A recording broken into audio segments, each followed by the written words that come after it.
Today we're going to be making traditional style flour tortillas, burrito size ones. I can't wait. We're going to start by mixing our dry ingredients, and I'm using my stand mixer, but this is so easy even without a mixer.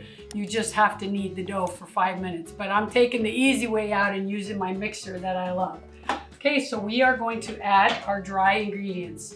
So in goes the flour, and now we're going to add, I'm going to put it on low.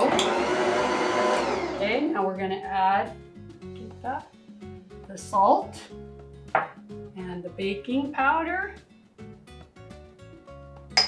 And I'm just going to give that a little whisk around.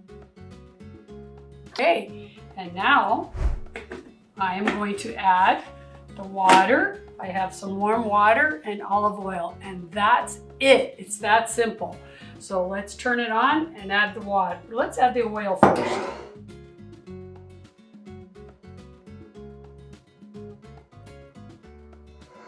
And now 3 minutes. Okay, that's it. If you were kneading by hand, you should do 5 or 6 minutes. And when you're dealing with dough, it's always easiest to use wet hands. You can also flour your hands, but to get it out of here, I really just use some wet hands like this, and then I flour my surface. And I'm just going to put this down for a minute. When you are going to knead by hand and you need to do it for 5 minutes, you take your hands and you always flour the surface. They call it the bench. And you get this, and it's always good to have a scraper. Let me grab my scraper. So when you're making any kind of bread, this is a tool that's really fantastic and necessary. So basically when you're kneading, you fold it over and then you push with the heel of your hands, and you can turn it and fold it and turn it and fold it, or you don't even have to turn it, but that's what I like to do just to make sure that I'm catching it all. And we don't really need to knead because we already did it in here, but I just wanted to show you how to do that. So what you're gonna do is you're gonna put it in a ball. Always, dough likes to be in a ball. So you always bring the underneath, and the trick in bread making is you see people do this, where they go like this and they bring the pressure of the underside against, and it brings it into a nice ball. Okay, so that's our ball. Now we're gonna cut this. I want burrito size tortillas. So we're gonna cut this into 8. If they're not big enough, the next time I do it, I'm gonna do 6, but let's try 8. You can get your scale. This is an invaluable tool, especially in bread making of any kind. And so one thing I'm gonna do is just weigh the whole thing. Okay, 690, so we need about 115 each piece. So we're just gonna go like this. I'm just gonna do 6. Yeah, perfect, 6. Great. Okay, away with the scale. Before we roll them, we're gonna let them rest. So when you take these cut pieces, like I said, you always want to get dough back into a ball. This is the most important thing. So you can do it like I was showing you, where you just kind of, you kind of have to turn it like this. Some people go like this. You see how I'm just spinning them? Let me get these out of the way. And it's always nice to wet a towel, and then keep your dough always moist. Don't let it dry out while you're kneading. So we're going to cover these. You can flour your board a little, on with your hands, and then you can go like this, right? And just get it. And if you see any open spots, you pinch them together. I personally, once I have my hands floured, I don't like to use too much flour. I prefer feeling my dough sticky and being allowed to make it kind of come together. So see how I'm pinching that together? See how it gets like that? Okay, so that's one. I'm gonna set that on our tray. Okay, so now you see we have our 6 balls of tortilla, and now we're gonna let it rest. You need to leave it 20 to 30 minutes minimum. So I'm gonna put this on the stove and let it auto-lease now for 30 minutes, and then we'll be back to roll them and cook them up. Okay, now before we get rolling, I just would like to ask you guys, if you're learning something from my channel or you're liking this video, please subscribe and give me a thumbs up. All right, you guys, thank you. So now let's get started. We're gonna be rolling dough. So I like to use my apron. So what we're gonna do is we're gonna take one at a time. And let's get our flour surface here. And we're gonna leave this, flour our hands as you can see, flour the rolling pin. And I am going to put this puppy on high.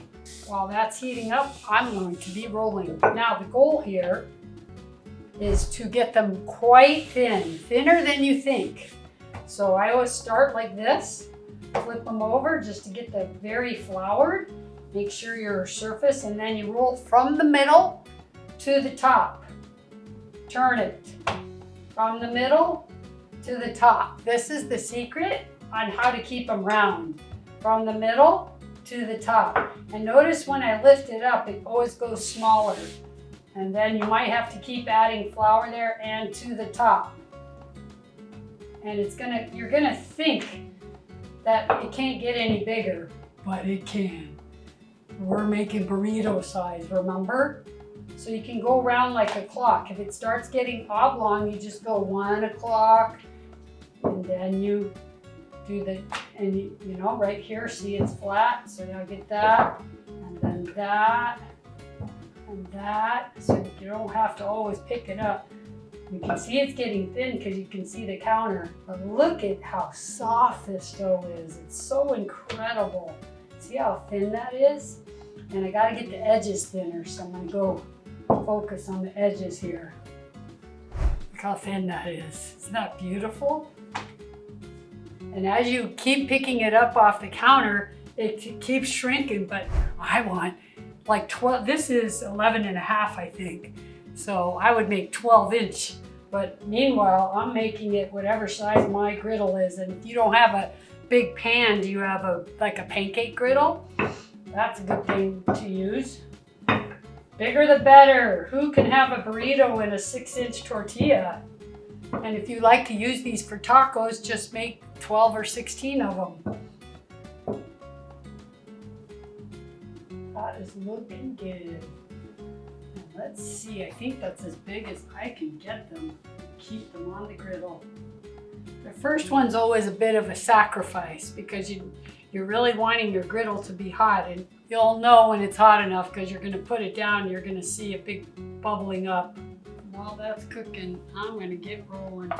One eye on what you're doing and one eye on that griddle. See all those bubbles coming now that the griddle's hot?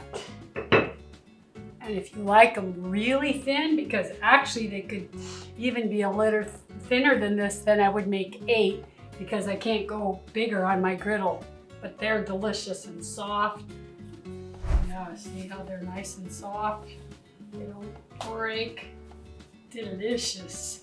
And always when you're keeping them, put a wet towel over them, stack them on top of each other. That's looking good. Few nice brown spots, that's what we're looking for, but not too much because we want to keep them really soft. That is looking good. Okay, so I think for this one, we're going to use this one for the taste test. So I'm going to do some cheese and then fold it over, and then I'm going to do some tomato and fold it over, and then actually I'm going to put the avocado on the top. So you can eat these by themselves. A lot of traditional ways to eat them is when you just put butter on them, but you can put tomatoes and cheese and avocado and sprouts. I do beans and rice. I make burritos out of them and stuff them with all kinds of things, but they're also just a really nice wrap. So I'm just doing this to melt the cheese up. It's already melted. Just gonna warm up that other side and cut it up, and then we'll give them a taste plain, but I want to eat them like this too for lunch. Okay, that looks good. You got your tomato and cheese inside there. Now let's put a little avocado on the top. So I'm just showing you, you can make this just like a sandwich, and it doesn't have to always be for a burrito. but it's a delicious lunch. They're great on their own. I always like to do a few sprinkles of black sesame seeds. Get my omega-3s, and they look beautiful too. And that's gonna be my lunch, so let's taste it. Well, let's try it. Wow, that's amazing. The melted cheese and the tomato, well, those are two of my favorite things. Whenever I have melted cheese, I always want tomato. That's delicious, you guys. They're so easy and so healthy. It's really, really important to keep them under a wet cloth because they dry out. And that's a big key to keeping them moist. Once you make them, don't leave them out like I did here. Always under the cloth and then right into your container. Please, you guys, if you like this video, then check out my others and don't forget to subscribe, okay? All right, see you next week. Love this.